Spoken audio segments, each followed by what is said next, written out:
A lo largo del tiempo, los videojuegos han sido un punto central acerca de los conflictos en la modernidad. Primeramente o principalmente uno de ellos han sido los shooters o videojuegos de disparos. Sin embargo, no se conoce históricamente de dónde nacieron, dónde se crearon, dónde estuvo el auge tanto a los deportes electrónicos, tanto a esta categoría. Así que el día de hoy, su servidor va a presentar a su servidor, lo siento, mi nombre es Diego Ulises Núñez y vamos a ahondar un poco acerca de shooters, un conflicto moderno. ¿Qué es un shooter? También llamado videojuego de disparos. Deme un segundo. Ay, perdón. Ahora sí. También llamado videojuego de disparos, es un género el cual tiene como característica común o principal la posibilidad de controlar un personaje. Este normalmente dispone de un arma que puede accionar a voluntad. Estos contienen múltiples géneros, los cuales posteriormente iremos viendo, y su primer representante nació en 1962 con el nombre Space War. Lo que están viendo en sus pantallas, estas dos navecitas atraídas al centro, es Space War. En ese momento, eh, obviamente tenía una resolución todavía pues, más obsoleta. Este es un renderizado para que se pueda apreciar mucho mejor. El juego consistía en un uno contra uno de jugadores atraídos por una estrella central, un agujero negro, que tenían misiles limitados y tenían que destruir a su enemigo. En todo esto tenían habilidades adicionales, como poder teletransportarse una vez por partida, poder desplazarse para evitar misiles enemigos, pero a lo largo de todo el juego pues, había este tipo de sistema caótico que aunque no se puede apreciar, no había un movimiento como tal, podía rotar en tu propio eje, y de ahí en fuera era qué tanto te iba absorbiendo la estrella. Sorpresivamente, este juego, en 1972, gracias a la Universidad de Stanford, celebró la primera competición registrada, al menos tanto un deporte electrónico, que fue de Space War, precisamente. Después, realmente tuvo bastante auge, tuvo bastante aceptación en un público. Era algo nuevo, era algo fantástico para el público que ya se pudiera jugar de una manera mucho más viable. Obviamente en ese momento las computadoras o el sistema que se utilizaba para poder realizar este torneo era un poquito compleja, por lo que no era de tantas personas, pero cumplía el punto. Posteriormente, 10 años después, en 1980, el póster que estamos viendo dice 1981, ahorita explicamos por qué. En 1980, Atari realiza el primer torneo competitivo oficial que tiene por nombre Space Invader Championship. Con este ya tuvo mucha más representación lo que eran los deportes electrónicos. ¿Por qué?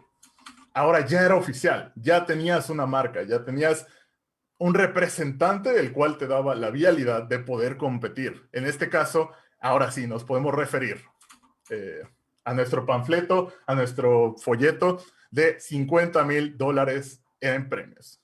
Este era de 1981, un año después de la competencia que se le está mencionando. Space Invaders es el juego que están viendo aquí reproducirse, que si bien no tiene un competitivo como tal, era quien obtenía mejor puntuación, quien subía más de nivel, cosas por el estilo. Con esto se sentó la base y después fue evolucionando a 1997, en el cual Quake celebró un torneo llamado Red Annihilation, en el cual el campeón Dennis Trash ganó un Ferrari 328 GTS. En ese momento fue cuando más explotó la popularidad. ¿Por qué? Antes, cuando estaba Atari, sí, era un torneo, sí, se estaban dando $50,000, pero no era más un premio, era solamente dinero y que era repartido entre 4 lugares. Para este momento en donde Quake, aquí podemos ver el ejemplo, por ejemplo, lo siento por la redundancia, de cómo era en ese momento un torneo. Aquí se puede apreciar en la parte de atrás toda la gente expectando, por ahí un staff técnico, las computadoras y las consolas, digo, las pantallas más bien y las consolas. Y con esto ya se sentó la base y la popularidad, porque ya era, ok, ya no solo están dando un dinero, están dando un Ferrari. Ok, esto en 1997 por el juego llamado Quake, que aquí está, por cierto. Quake fue un videojuego creado en 1996 que era básicamente un 1 contra 1. Por aquí podemos ver, sé que es medio caótico ver tantos videos a la vez, podemos ir concentrando uno por uno, de disparos básicamente. Este fue el primer shooter en primera persona, o de los primeros shooters en primera persona, que sembró la base de los esports. Un año después, 1998, como lo vimos hace 2 semanas con otro expositor, estaba otra de las bases, otro de los pilares, perdón, importantes de los deportes electrónicos, como lo fue StarCraft. Pueden revisar lo que pasó hace 2 semanas, ahí se explicó más o menos cómo fue y por qué se dieron las bases de este juego, pero el día de hoy nos vamos a andar un poco por shooters. Aquí se dio una evolución bastante importante. De 1997 al día de hoy, ya hay muchísimas marcas reconocidas. Ya no solamente son torneos oficiales, ya son patrocinadores oficiales. Que en este caso, en esta imagen, tenemos 3 de las ligas más importantes a nivel mundial, tanto shooters, que es Counter-Strike Global Offensive, Fortnite y Call of Duty. Aquí falta Overwatch League, posteriormente se va a mencionar, pero para que tengamos una base de lo que está sucediendo, estos son uno de los 3 expositores más importantes actualmente, tanto los deportes electrónicos. Y ahora, una duda bastante usual. ¿Cómo puedo entrar a un deporte electrónico? ¿Cómo puedo inmiscuirme un poco acerca de lo que es un shooter, acerca de cómo puedo competir en los shooters? Bueno, o en los esports en general. Aquí tenemos 3 de las bases. Tenemos que saber hacia dónde queremos encaminarnos. La parte de arriba, haciendo mención a lo que es un jugador. Si nos interesa la parte del jugador, ¿qué tenemos que hacer? ¿Qué tenemos que desarrollar? ¿Qué tenemos que tener en mente para poder desarrollar esta parte? La parte inferior izquierda hace referencia al staff técnico, que en este caso referee. Y la parte de la derecha, de la parte inferior derecha, perdón, al broadcast. O la transmisión de los esports. Aquí falta una que es por medio de talento, se le llama caster en el medio del eSport. Posteriormente puede que se les explique más o menos, pero estas son 4 de las ramas que podemos elegir. En este caso vamos a suponer que elegimos ser jugadores. ¿Qué tenemos que saber principalmente para poder convertirnos en jugadores? Primeramente, nuestras áreas de oportunidad. Las áreas de oportunidad es, si me gusta un juego en específico de los shooters, tenemos que saber qué ligas hay existentes para esto. A nivel mundial, aquí tenemos 3 de los ejemplos. Aquí está Overwatch League, que es la liga mundial por parte de Overwatch, por parte de Blizzard, que es dueño de StarCraft. Aquí está también Halo Championship, otra de las ligas a nivel mundial por parte de Halo, y Call of Duty otra vez. Tenemos que saber cuáles son los expositores mayores a nivel mundial del juego que queremos inmiscuirnos. Después de ahí, ya podemos ir a una zona más local. ¿Cómo podemos entrar a los esports si aún soy novato, si apenas estoy comenzando? ¿Qué podemos hacer? Bueno, existen varias formas. Anteriormente históricamente existieron los torneos Goya por parte de League of Legends, si bien no era un shooter, pero siembra muy bien la explicación de lo que se quiere dar a entender. Existían los torneos Goya, un torneo interno universitario para la comunidad de UNAM, que en este caso no tenías que ser un jugador profesional, no tenías que tener un historial profesional para poder competir en en este tipo de competencias, valga la redundancia. Esto quiere ejemplificar que no solo existe Goya, no solo existe DU, no solo existe UNAM. Cada universidad en cada estado, o al menos en su mayoría, tiene un representante, tiene torneos internos. Hay que saber buscar para poder ir entintándonos un poco de lo que podemos ir viendo en los esports. En la parte inferior derecha hace referencia a otra plataforma. La plataforma del logo derecho se llama Butterfly. Aquí se suben muchas de las competencias a nivel amateur, donde tú depende del juego, enseguida vamos a ver esto de los juegos, depende del juego, puedes conseguir amigos, puedes agarrar a 2 amigos tuyos, a 3 amigos, a 4, depende de cuánto sea el equipo, y decir, ok, tenemos que empezar a competir, tenemos que empezar con la práctica para ver qué es lo que es un deporte electrónico ya por dentro. Aquí está, por ejemplo, Esports Invocadores de Latinoamérica Norte. Es un torneo también de League of Legends, pero ese ejemplo. Y en la parte inferior izquierda está uno de los mayores representantes acerca de los deportes electrónicos a nivel universidad, al menos en México. México University Esports. Da muchas oportunidades a muchísimas maneras de juego. Está Rainbow Six, que es un shooter de estratégico. Me parece que en esta ocasión va a estar Free Fire. Bueno, ahí pueden ver todo lo que es referente a esta competencia.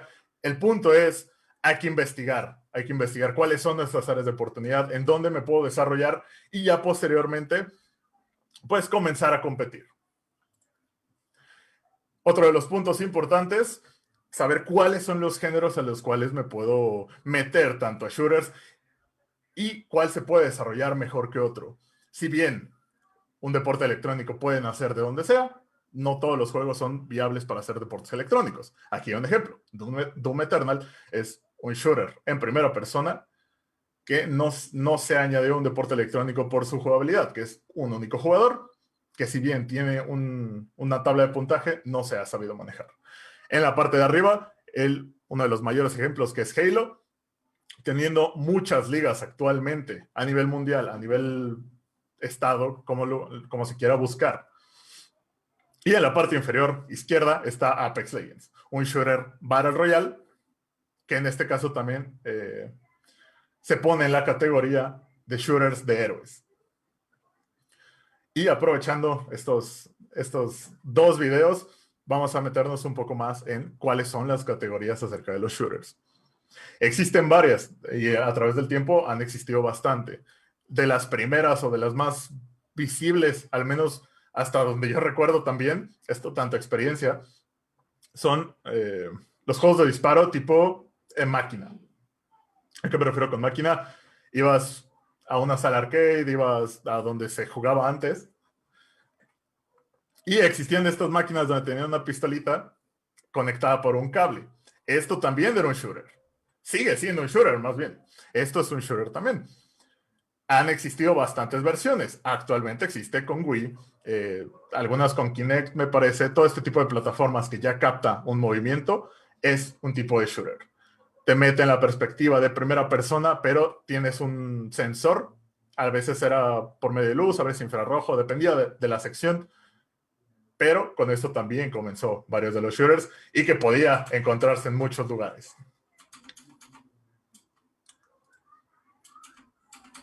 A ver, denme un segundo.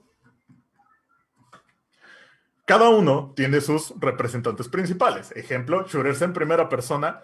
Está Overwatch, como lo iban mencionando en el chat. Enseguida leo sus preguntas, no se preocupen.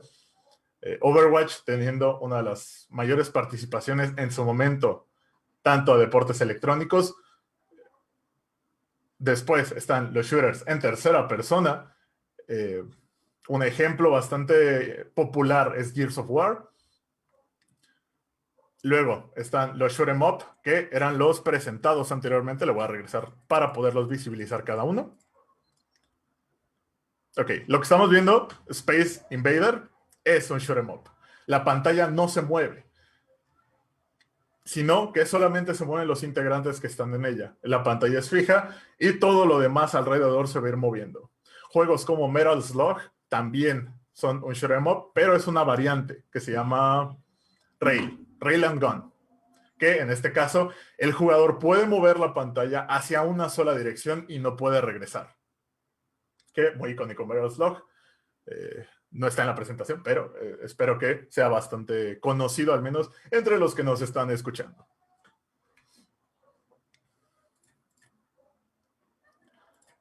Denme un segundo. Ok, volvemos con esto.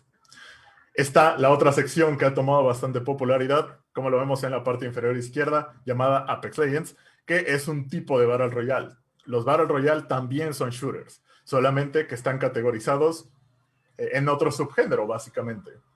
Existe Free Fire, existe Fortnite, cosas del estilo que cada uno tiene una categoría diferente, porque Apex Legends y Free Fire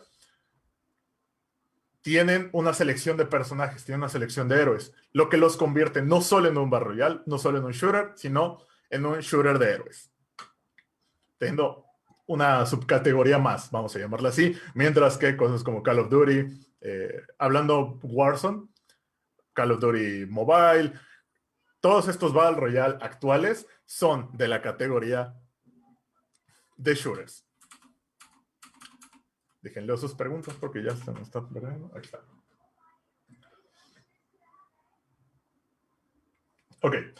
Una de las preguntas, Diego Hernández, han habido muchas ligas entre los videojuegos con violencia y el desarrollo de los más pequeños. ¿Realmente afecta? Qué bueno que tocas ese punto. Vamos a regresar un poquito al título para recordar este punto. Si bien, estadísticamente hablando, los juegos pueden incurrir en la mentalidad de una persona, en la actitud de una persona, no pueden llegar a ese tipo de violencia. Igualmente, todos estos juegos, todos los juegos a los que he hecho mención, tanto a shooters, siempre tienen una clasificación. Mayormente tienen una clasificación mayor a 15 años. Y esto es importantísimo actualmente. Se han estado ignorando o se ignoran muy usualmente cuáles son estas restricciones. Se toman como que un padre compra, vamos a llamarle Doom, que es en la parte de abajo.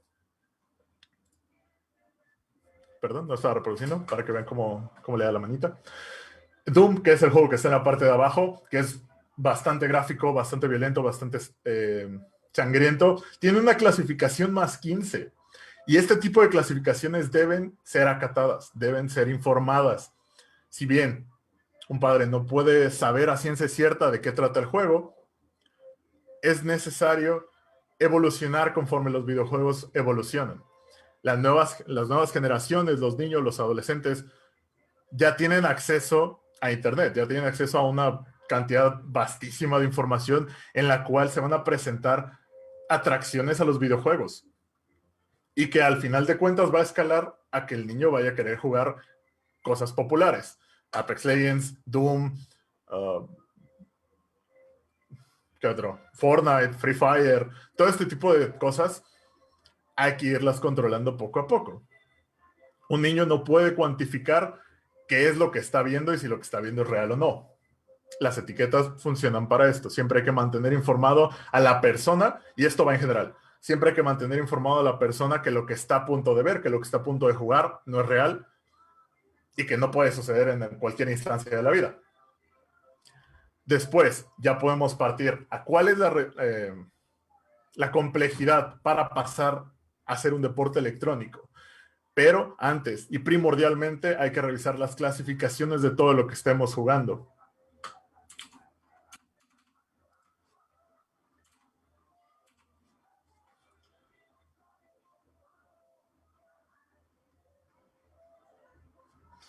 Ok, Yugi Virtus. Entonces, shooter es cualquier juego que tenga un arma de proyectiles. Podría llamarse así.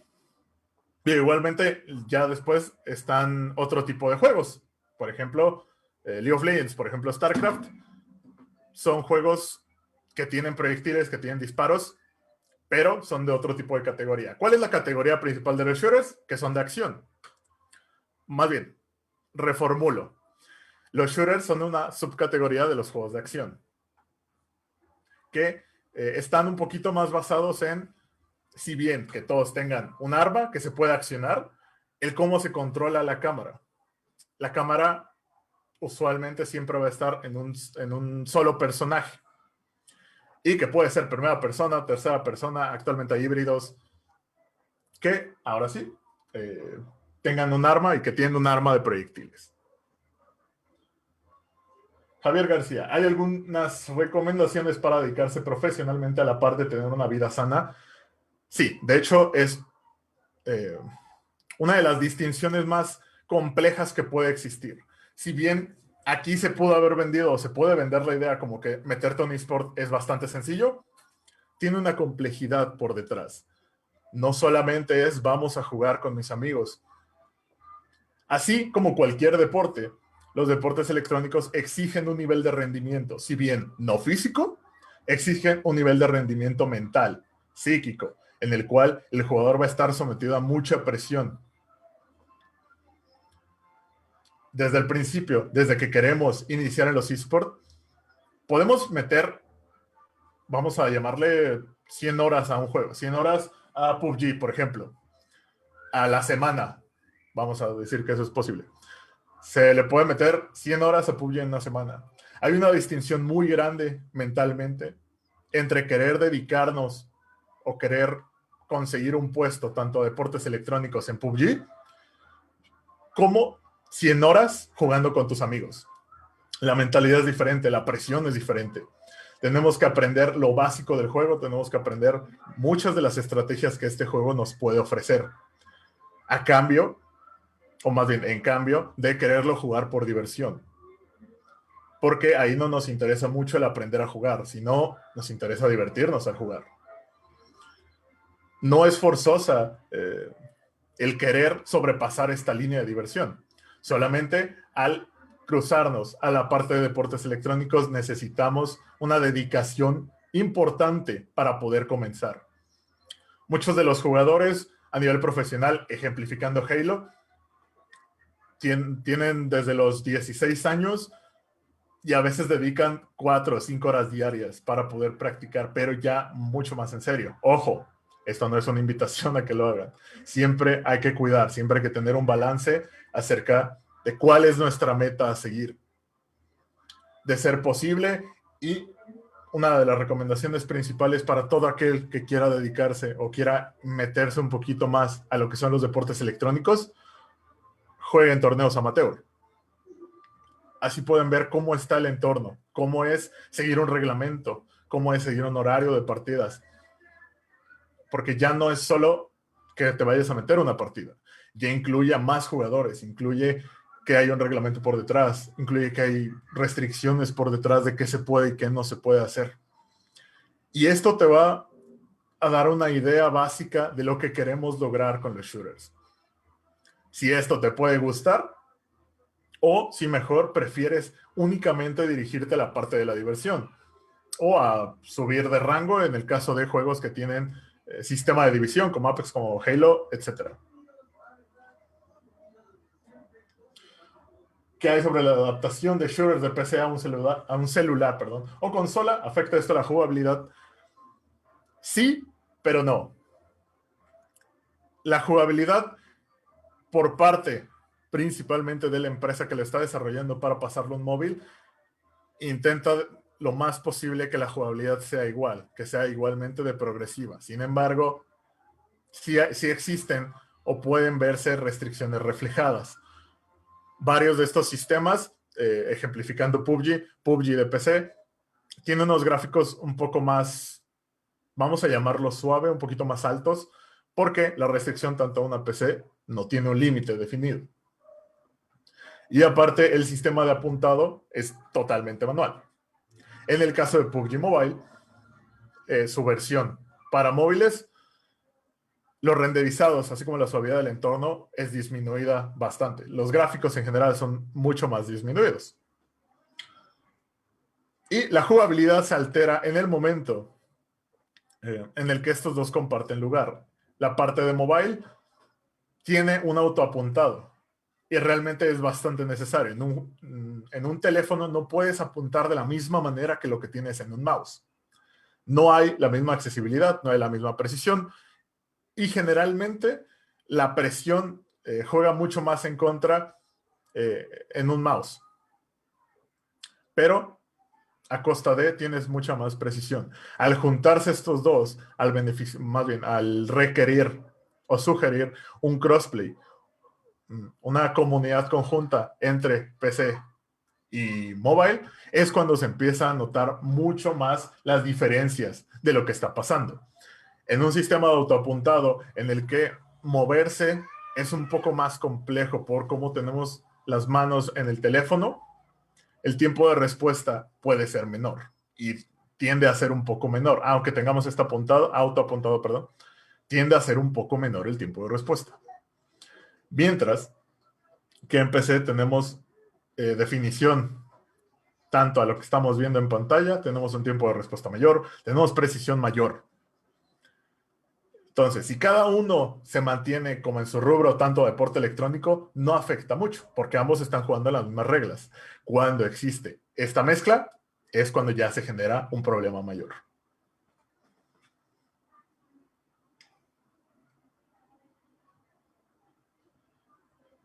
Yokimirtus, hace unas semanas hubo una entrevista de los campeones de la Onamen University. Espero la hayan podido ver, estuvo bastante bueno.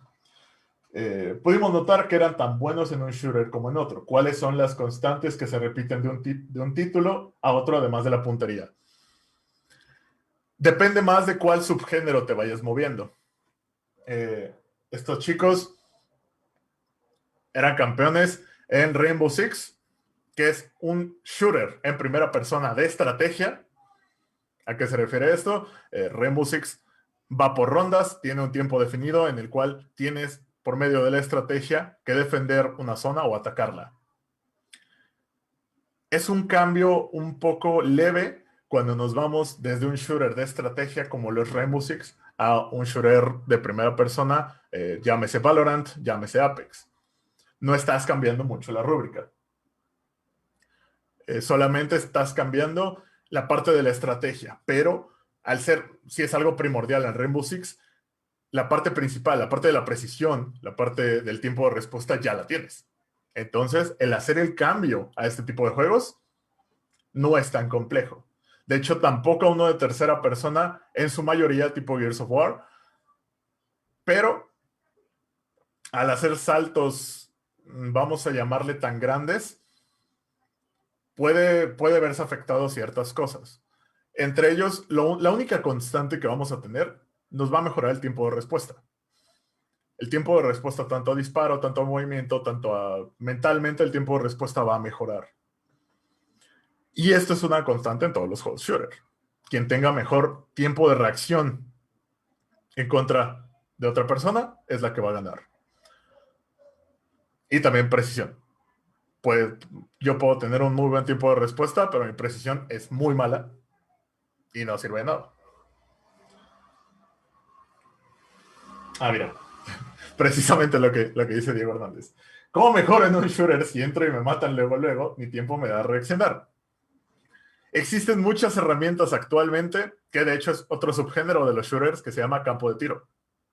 El campo de tiro es una manera suave de poder comenzar a practicar. Si lo que quieres es mejorar en un juego, una de las cosas primordiales es mejorar, al menos en shooter, mejorar la puntería y mejorar el tiempo de respuesta. Existen muchos juegos en distintas plataformas, por ejemplo Steam, los cuales tienen juegos de shooter tipo campos de tiro. Con estos podemos aprender las cosas básicas, podemos aprender qué es un tiempo de respuesta, qué es apuntarle a una persona que nos acaba de salir de la nada, cosas por el estilo.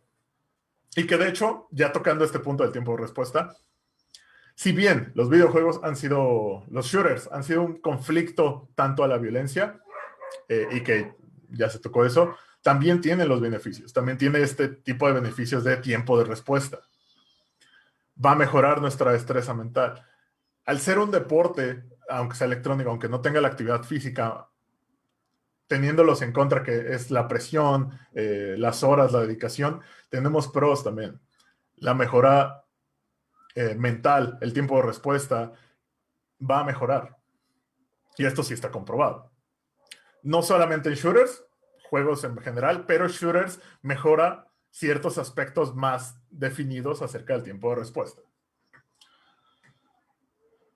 Algo Hassan. ¿Es verdad que los shooters son de los juegos más afectados por cheats? ¿Cómo funcionan estos cheats? Sí.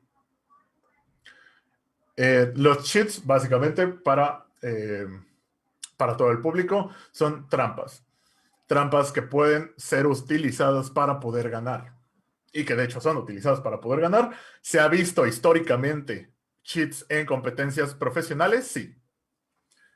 ¿Cómo funcionan y de qué manera se han utilizado? Vamos a poner el ejemplo de una liga de Halo. En 2016, la Liga Mundial de Halo, 2017, la Liga Mundial de Halo era su primer Liga Mundial de Halo 5 Guardians, la cual ya era básicamente la final. Se celebraban todo con normalidad durante todo el torneo hasta que llegó esta partida de la final, en la que un equipo se puso a la cabeza, quedaron 25-24, y el equipo procedió a salirse del mapa. estos se puede considerar un cheat. Básicamente lo que hacían era explotar ciertas zonas, ponerse ciertas zonas que los mandaban fuera del mapa. Y esto provocaba que ya eran inmortales. Ya nadie los podía matar porque había una pared en medio que ellos no deberían de estar detrás de esa pared. Esto es históricamente algo que ha pasado y pasó en un en vivo de una liga profesional de Halo. Es así como se utilizan los cheats. Solamente se pusieron a la cabeza y después fue cuando comenzaron a hacer este tipo de trampas. Esta es una, que es explotar básicamente los fallos o las debilidades de un juego. Existen los demás. Existen gente que utiliza bots, que son sistemas reconocidos o que reconocen el código del juego para poderlo manipular de ciertas maneras. El más común se llama aimbot o bot de apuntado o autoapuntado. Se utiliza en el caso de que entres, por ejemplo, y una persona no le atina nada y de repente con este uso de bot de autoapuntado, pues básicamente le va a apuntar el 100% de los tiros. La factibilidad, obviamente, al usar cheats es que sabes reconocerlos. O más bien, cuando vas a encontrar a alguien que esté usando cheats, sabes reconocerlo. Y una de las buenas o mejores partes, con el paso de los tiempos, si bien los cheats han ido mejorando o han ido reconociendo más detalles, los sistemas de seguridad, tanto a las ligas profesionales, han ido mejorando. Se ha ido mejorando un sistema. Y precisamente por esto hay que conocer un reglamento para saber de qué forma defendernos en contra de una persona que está haciendo trampa de cualquier manera. Ok, Yuki Mirtus, y qué bueno que estamos tocando este tema. ¿Crees que el sistema de un anti-cheat obligatorio... ¿crees que de un anti-cheat obligatorio, perdón, como el de Riot, es bueno?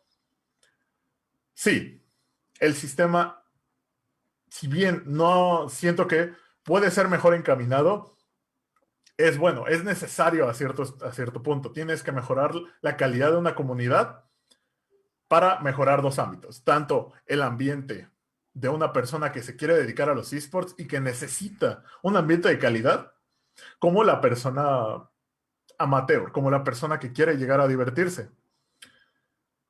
Ambos conectan en un mismo punto, necesitan un juego de calidad, necesitan una comunidad de calidad en la que si pierdo, pues perdí contra alguien que es mejor que yo. Pero si estamos en una comunidad en la que los cheats, en la que los bots son algo recurrente, tu comunidad va a querer dejar de jugar. Y si se da cuenta que no puedes reconocer estos problemas rápido, entonces van a perder el interés por el juego. Y ha pasado con bastantes juegos. Overwatch en su momento fue afectado por estos cheats. Muchos de autoapuntado, muchos que generaban el disparar a una pared y asesinar a un jugador que ni siquiera estaba en la zona. Overwatch se vio muy influenciado y muy atacado por este tipo de sistemas y que hasta la actualidad tienen una baja de jugadores, tienen una baja en sus ligas, aunque tienen uno de los sistemas monetarios, más bien uno de los sistemas presupuestales más grandes del 2019. El no arreglar varios de sus sistemas, tanto cheats, tanto calidad, han ido disminuyendo a la gente. Y hablando, por ejemplo, de esto del sistema presupuestal, ¿qué tan grandes son los deportes electrónicos? En el 2019, la Organización de Deportes Electrónicos, la Organización de Ganancias de Deportes Electrónicos, puso una estadística acerca de los 10 juegos que más presupuesto habían destinado a sus juegos, teniendo 3 de shooters. El primer lugar fue Fortnite, con 66.7 millones de dólares destinados solamente a la parte de deporte electrónico.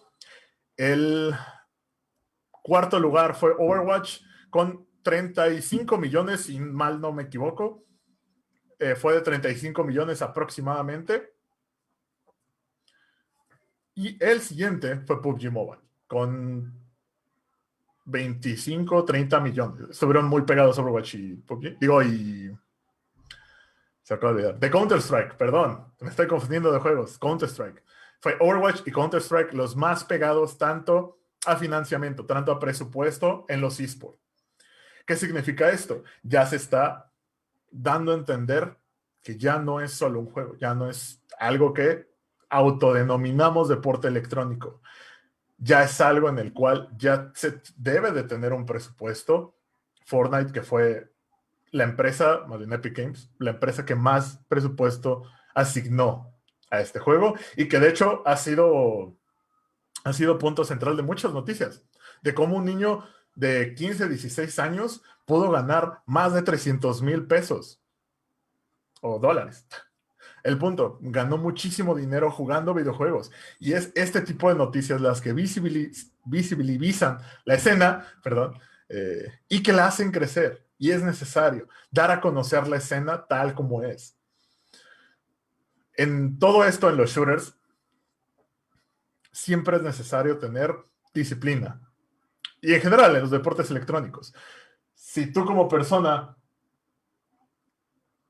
quieres dedicarte a un deporte electrónico, necesitamos disciplina, necesitamos saber cómo manejar un reglamento. Y la pregunta, por ejemplo, Yuki Virtus, ¿cómo podríamos romper tabúes de los shooters hacen a las personas agresivas? Principalmente existen muchos estudios acerca de esto, en el cual gente, por ejemplo, que ha sido arrestada, cuánto es la cantidad de personas, o estadísticamente la cantidad de personas que estando por algún delito han jugado videojuegos, que realmente es menor al 25%. Pero con este tipo de gráficas no podemos visibilizar tanto este tipo de conductas agresivas. Lo que sí se puede eliminar tanto este tabú es de hecho lo contrario. Bueno, más bien se puede agregar algo que es lo contrario. No genera personas agresivas, sino que puede reducir las tendencias agresivas de las personas. Todo esto, conforme a lo que decía hace unos minutos, se tiene que encaminar la información. No podemos darle un juego tipo Apex Legends, que otra vez se dejó de reproducir. Ahí está, lo siento. Un juego tipo Apex Legends, que aquí lo podemos ver, dárselo a un niño de 12 años y ya, y no decirle nada más. Entonces, puede no generar una personalidad agresiva ni actitudes agresivas, sino que va a confundir un poco lo que se puede y no se puede hacer.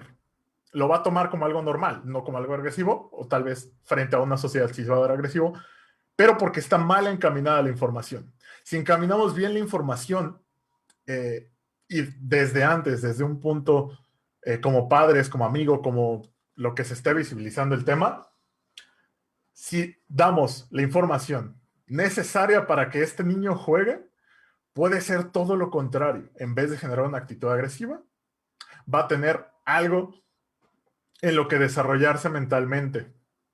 ¿Qué? ¿Recomendable? No utilicen juegos tipo Apex Legends o que tengan categorías de mayor a 15 para desarrollar un niño de 12 años. Pero se ha dado las situaciones. Se puede desarrollar la mentalidad de un niño, la destreza, el tiempo de respuesta otra vez, diciendo mucho este tema. Se pueden desarrollar varios ámbitos mentales sobre una persona, pero siempre hay que tener bien encaminada la información. Es lo más importante y es como podemos ir eliminando distintos tabúes. Hay que estar informados. Que si bien una de las partes negativas, por ejemplo, al visibilizar informaciones como que en un juego Quake, que de hecho desde aquí ya habían nacido como toda esta parte de los juegos hacen agresivos a la gente, en el cual Danish o Tresh ganó un Ferrari. Esta noticia, tú como persona que no está dentro de los deportes electrónicos, dices, ok, una persona por jugar acaba de ganar un Ferrari, entonces vamos a jugar. O vamos a intentar llegar a su nivel. Y este es otro de los problemas, otro de los tabúes. Al verlo desde afuera, al verlo como una persona que no ha jugado, cree que es muy fácil y cree que el ambiente dentro de un deporte electrónico no es ni el 20% de lo que es en un deporte real. Y la verdad es que es muy diferente. La presión psicológica a la cual se someten los jugadores y ya actualmente en el cual la competencia ha incrementado enormemente y en el cual día con día se incrementa enorme, la presión mental a la cual se somete un jugador es enorme. Se necesita tener una disciplina extrema, se necesita tener una paciencia, se necesita tener compañerismo en la mayor cantidad de juegos, cosas como, bueno, sí, en todos los juegos, inclusive los juegos que son uno contra uno, llamémosle Clash Royale, para poner un ejemplo mucho más factible, mucho más táctil en este punto, en el cual al ser un uno contra uno, aún así tienes un equipo, aún así tenemos que desarrollar el compañerismo, y en el cual tenemos que tener disciplina. Javier García, ¿es muy difícil destacar? Sí, sí es difícil destacar. Así como en cualquier deporte. Si bien te puede gustar mucho el juego, necesitas dedicarle muchas horas y necesitas dedicarle horas de calidad, no horas en las cuales te quieras divertir y no más que nada. Las horas de calidad tenemos que investigar del juego, tenemos que investigar estrategias, tenemos que hablar incluso, si existe la oportunidad, con gente profesional del ámbito, que espero que en algún momento puedan tener esa oportunidad. Es muy difícil destacar. De las 2 millones, un número aproximado, ¿ok? Esto no es estadísticamente comprobado. Ejemplo, de 2 millones de personas, una liga profesional solamente incluye a 32. Supongamos que de ese 2 millones, solamente 200,000 personas les interesan los deportes electrónicos y que le han dedicado el suficiente tiempo para mejorar en este deporte electrónico. Estás compitiendo contra 200,000 personas por un cupo entre 32. Ahí está la estadística, que es bastante complicada. Necesitamos tiempo de calidad, necesitamos disciplina. Y entre todo esto, no solo es dedicar 10 horas, 8 horas, 20 horas al día. Tenemos que preocuparnos por la calidad mental en la que estamos desarrollándonos. No podemos solamente meternos a shooter porque sí, y a jugarlo horas y horas, porque mentalmente nos va a generar un daño. No por el videojuego en sí, sino por la presión a la que nos estamos sometiendo sin ningún tipo de autoridad. Hay que manejar siempre el estado mental propio, y en el caso de estar en equipo, si vemos o visibilizamos que un compañero está teniendo problemas de presión, tanto a mentalidad, siempre hay que buscar ese tipo de conexiones. Al ser deportes electrónicos y al nuestra herramienta más importante ser la destreza mental, el estar sometidos a demasiada presión puede ser muy, muy defectuoso. Diego Hernández, ¿por qué los shooters de ahora tratan de objetivos y ya no tanto de kills? ¿Hay algo en específico? Depende del shooter. Claramente, siempre es más, o más bien en cierto tipo de shooters, tipo Halo, se tratan los asesinatos como objetivos. Ya no es tanto por ejemplo, la partida de Quake, vamos a ponerles el ejemplo. Una partida de Quake que aquí literalmente el jugador o los jugadores van corriendo intentando encontrar a otro. Al mejorar la habilidad, al mejorar la cantidad de gente que está en este deporte, se necesitan estrategias, se necesita ya no tomar un asesinato por tomarlo, sino tener una estrategia detrás, saber por qué vamos a lograr ese asesinato, cómo es que lo vamos a lograr, imaginándolos y ejemplificándolo un poco a un deporte común. Vamos a llamarlo o vamos a ejemplificarlo con fútbol. En fútbol hay una formación definida que puede llamarse como se quiera. Son 11 jugadores, 10 en campo y el portero. Puede ser 2, 3, 5. No sé mucho de jugadas de fútbol, pero se ejemplifica bien. Este tipo de jugadas son también utilizadas en los deportes electrónicos y en shooters también. Aunque pueda no parecerlo, aunque pueda que si vemos una liga de Halo, hay gente corriendo por todos lados, la verdad es que no. La verdad es que tienen una composición definida de hacia dónde tenemos que ir, a dónde tenemos que rotar en cierto momento. En todo este tipo de juegos, el tiempo importa. Cada segundo va a contar. Si un segundo fallaste la rotación que tenías planeada con un coach, entonces vas a morir y vas a perder un asesinato en contra, por ejemplo. Son muchos los factores que se manejan. Y claramente, perdón por el sonido de fondo, detrás de todo esto existe el ambiente técnico, el ambiente de staff. Hay un coach, hay un analista, hay un psicólogo actualmente en todos los equipos que te van a estar ayudando principalmente. Pero en el nivel en el que nos encontramos, que es básicamente jugadores amateur, no existe este tipo de facilidades. Tenemos que ser autodidactas. Tenemos que saber en qué momento detenernos para ponernos un límite de horas, para ponernos un límite del aprendizaje que queremos lograr en un día. Espero se esté entendiendo hasta este punto. Igualmente, si tienen más dudas, las pueden seguir haciendo. Me parece que nos queda poco tiempo, pero se puede seguir resolviendo. Ok. Tanto al grind, por ejemplo, o tanto a... Ya, déjenme mover aquí. Ejemplo, todos estos jugadores, los que estamos viendo que están sentados, obviamente han pasado por un proceso de jugar muchas horas, que en este caso están jugando Halo. Han jugado por ya bastantes horas y juegan muchas horas al día. Es un proceso bastante largo y la persona que está atrás es la persona encargada de conseguir que los jugadores estén bien, tanto de salud, tanto salud física y mental, nos referimos. Porque sí, qué bueno que recuerde esto. Tanto al ambiente de un deporte electrónico, al estar sentados por muchas horas, la salud física es algo muy importante y que va de la mano con la salud mental. Si queremos ir un poquito más por estos lados, hay que cuidar mucho la alimentación, hay que cuidar mucho cuánto tiempo estamos sentados, hay que irnos tomando descansos para así no para así no perjudicar a nuestro cuerpo.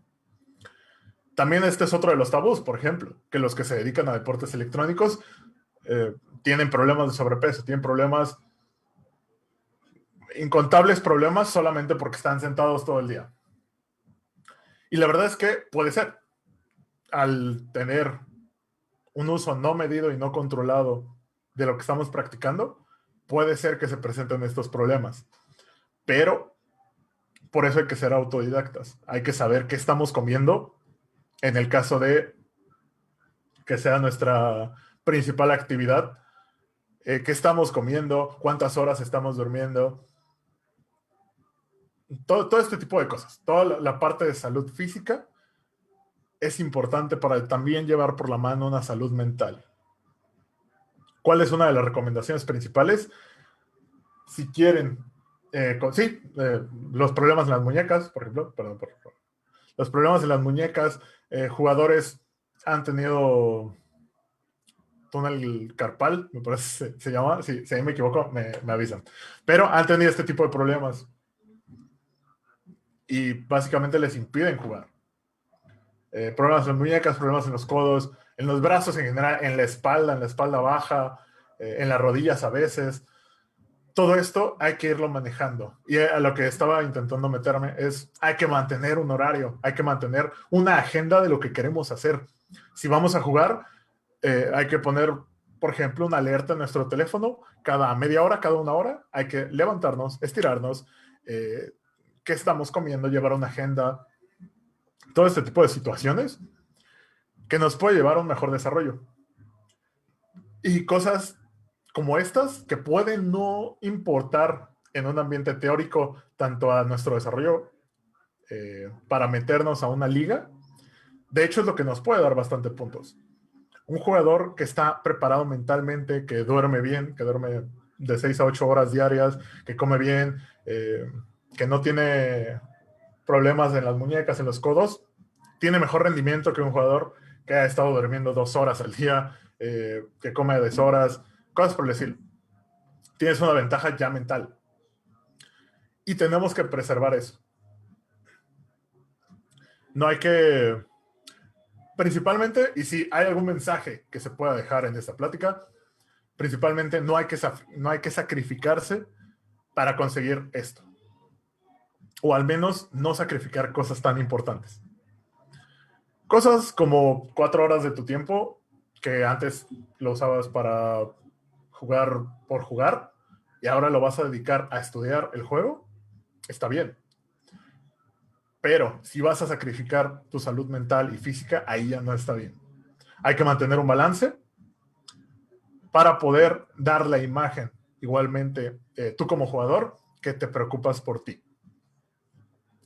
Y que tienes una calidad de jugador.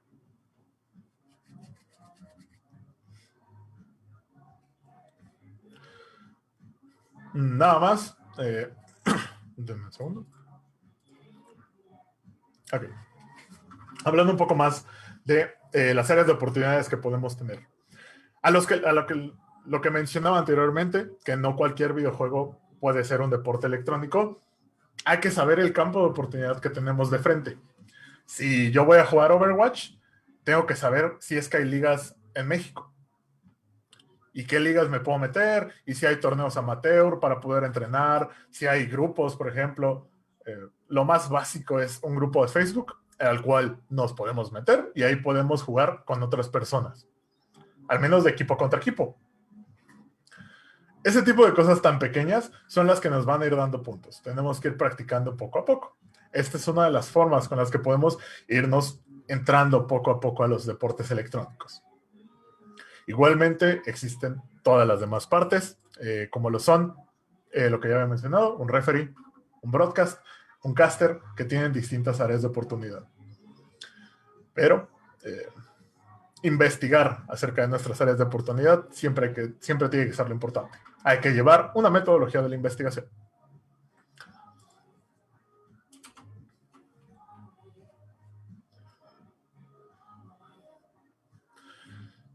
Y me parece, no estoy muy seguro, y si producción me confirma el tiempo. Ok. Con esto vamos a ir cerrando. Muchas gracias por estar el día de hoy. Si hay alguna última pregunta que se pueda responder, no hay ningún problema. Pero de ahí en fuera, los mensajes más importantes acerca de todo esto: si eres una persona que no está dentro de los deportes electrónicos, siempre es importante y siempre es bueno informarnos acerca de cómo se generaron todos estos avances, todas estas evoluciones. Si eres una persona que quiere entrar a los deportes electrónicos, hay que cuidarnos y hay que saber muy bien en dónde estamos entrando y tener la disciplina suficiente para admitir que no sabemos manejar un reglamento, que necesitamos ayuda para manejar reglamentos y principalmente definir en qué juego nos queremos desarrollar. Bueno, aquí hay una pregunta. ¿Consideras más sano jugar en control o mouse y teclado? Son dos, nada más para ir terminando, son dos ambientes bastante diferentes. El uso del control, dependiendo del control, es mucho más ergonómico, es menos cansado para las manos hasta cierto punto. Y esto obviamente es obligatorio en las consolas.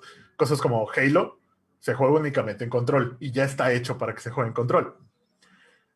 Cosas como shooters de PC es recomendable que se juegue mejor en teclado y mouse. Si bien afecta un poquito más y es necesario una rudimentaria mucho mayor tanto al cuidado de las manos, es preferible porque puede aumentar nuestra precisión y demás. Espero haya quedado lo mejor entendido posible. Investiguen un poquito más acerca, o más bien, tienen a mis compañeros o muchos de los compañeros en semanas anteriores explicando más acerca de otros deportes electrónicos, pláticas bastante interesantes. Las pueden ir revisando y si se quieren enterar de más, pues claramente Me parece que todos los viernes estarán aprendiendo algo de deportes electrónicos, cositas del estilo. Por hoy fue todo. Muchísimas gracias por sintonizar. Nos vemos la siguiente semana.